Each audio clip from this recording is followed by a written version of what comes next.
Breaking news చూస్తున్నాం. భూదాన్ భూముల వ్యవహారంలో ఐఏఎస్ అధికారి అమయ్ కుమార్ ను ఎన్ఫోర్స్మెంట్ డైరెక్టరేట్ మరోసారి సమన్లు జారీ చేసింది.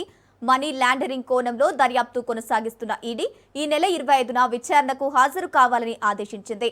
ఈసారి 3 సెల్ డీడ్లకు సంబంధించి పూర్తి వివరాలతో రావాలని స్పష్టం చేసింది. ఇప్పటికే 2024లో అమయ్ కుమార్ ను ఈడీ అధికారులు విచారించారు. మహేశ్వరం పోలీస్ స్టేషన్లో నమోదైన కేసుల ఆధారంగా ఈ దర్యాప్తు కొనసాగుతోంది. భూదాన్కు చెందిన సుమారు 42 ఎకరాల భూమిని ప్రైవేటు వ్యక్తులకు కట్టబెట్టినట్లు ఆరోపణలు ఉన్నాయి. ఈ వ్యవహారంలో భారీ ఆర్థిక లాభాలు పొందినట్టు అమయ్ కుమార్ పై ఆరోపణలు వెల్లువెత్తుతున్నాయి. ప్రస్తుతం ఈ కేసులో మనీ ట్రయల్, భూముల బదిలీలు, రిజిస్ట్రేషన్ పత్రాలపై ఈడీ ఫోకస్ పెట్టింది.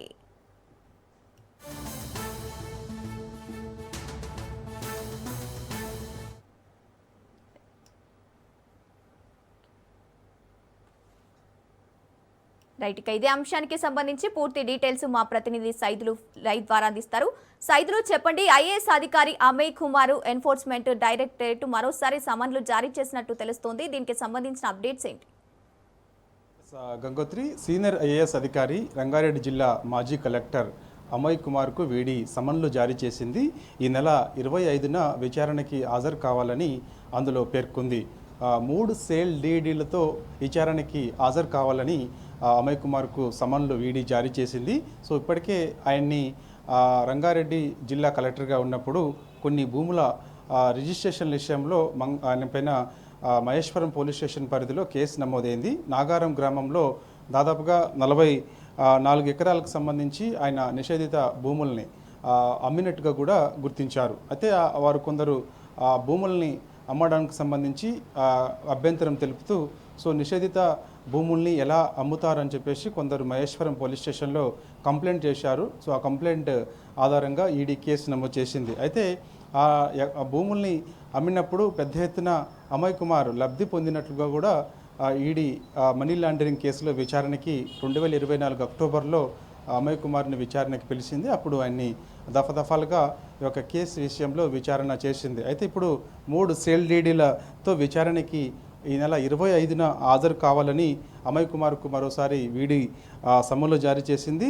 1209, 1212, 4594 సేల్ డీడీల విషయంలో అవకతవకలు జరిగాయని మరోసారి ఈ యొక్క సేల్ డీడీల వివరాలన్నీ కూడా తీసుకొని రావాలని అమయ్ కుమార్కు ఈడీ సమన్లు జారీ చేయడంతో ఈసారి అమయ్ కుమార్కు విచ్చు బిగిసేలా కూడా మనకైతే వార్తలు వినిపిస్తున్నాయి. ఎందుకంటే ఇప్పటికే అనేక సార్లు అమయ్ కుమార్ని ఈడీ విచారించినప్పుడు పెద్ద ఎత్తున అవకతవకలు జరిగాయని చెప్పేసి కూడా గుర్తించారు. ఎందుకంటే నాగారంలోని సర్వే నెంబర్ 181, 182లో ఉన్నటువంటి 10 ఎకరాల భూమి విషయంలో ఒక వివాదం ఉంది. ఆ వివాదం విషయంలో ఒకరికి ఆయన కట్టబెట్టినట్టు కూడా పెద్ద ఎత్తున ఆరోపణలు వచ్చాయి.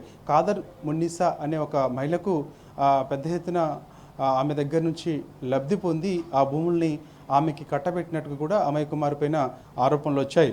అదే విషయం అదే కాదు, రంగారెడ్డి జిల్లా పరిధిలో ఉన్నటువంటి అనేక భూముల్ని, నిషేధిత భూముల్ని 21A నిషేధిత భూముల్ని అన్నింటినీ కూడా ఆయన 22A జాబితాలోని నిషేధిత భూముల విషయంలో రిజిస్ట్రేషన్ల ద్వారా అమయ్ కుమార్కు పెద్ద ఎత్తున లబ్ధి చేకూరినట్లు ఈడీ గుర్తించింది. కాబట్టి విచారణ సమయంలో ఆయన విచారించినప్పుడు కూడా ఈ విషయాలన్నీ కూడా ఒక్కొక్కటిగా బయటకు వచ్చాయి.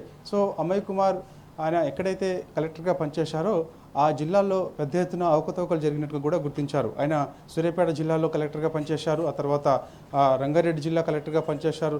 ఆయన ఎక్కడైతే పనిచేశారో ఆయన పైన విమర్శలు పెద్ద ఎత్తున వచ్చాయి. కాబట్టి ఈడీ ఎప్పుడైతే ఆయన్ని విచారణ పిలిచిందో, మహేశ్వరం పోలీస్ స్టేషన్లో కేసు నమోదైనప్పుడు సీనియర్ ఐఏఎస్ అధికారి అమయ్ కుమార్ని ఈడీ ఎప్పుడైతే విచారణకి పిలిచిందో అప్పటి నుంచి కూడా ఆయన ఖచ్చితంగా ఆయన ఎక్కడైతే జిల్లా కలెక్టర్గా పనిచేశారో ఆయా ఏరియాల్లో కూడా జరిగినటువంటి అవకతవకల విషయంలో కూడా విచారణ జరిపించాలని చెప్పేసి చాలామంది బాధితులందరూ కూడా ముందుకు వచ్చారు. ఆయన పైన కంప్లైంట్ చేస్తామని చెప్పేసి కూడా అన్నారు. ఎందుకంటే ఆయన పనిచేసిన ప్రతి చోట కూడా వివాదాస్పదంగా మారినట్టుగా కూడా ఆయన పైన ఆరోపణలు ఉన్నాయి. కాబట్టి ఇక ఈ నెల 25వ తారీఖు రోజు విచారణకి రావాలని ఈడీ సమన్లు జారీ చేసిన నేపథ్యంలో ఖచ్చితంగా ఈ యొక్క మనీ లాండరింగ్ కేసు విషయంలో అంటే పెద్ద ఎత్తున ఆయనకి లబ్ధి చేకూరినట్లుగా కూడా గుర్తించారు. కాబట్టి మనీ లాండరింగ్ జరిగిన అనే ఆరోపణలు కూడా ఆయన పైన ఉన్నాయి. కాబట్టి దాని ఆధారంగా ఆయన పైన కేసు నమోదు చేసి సో ఖచ్చితంగా ఇప్పటికీ విచారణ జరుగుతుంది కాబట్టి మరి ఈసారి విచారణకి ఈడీ పిలిచినప్పుడు మరి చూడాలి మరి ఏ విధమైనటువంటి నిర్ణయం ఈడీ తీసుకోబోతుంది విచారణ సమయంలో అనేది కూడా కొంత ఉత్కంఠ ఆసక్తిగా మారింది. Right, thank you Saidulu.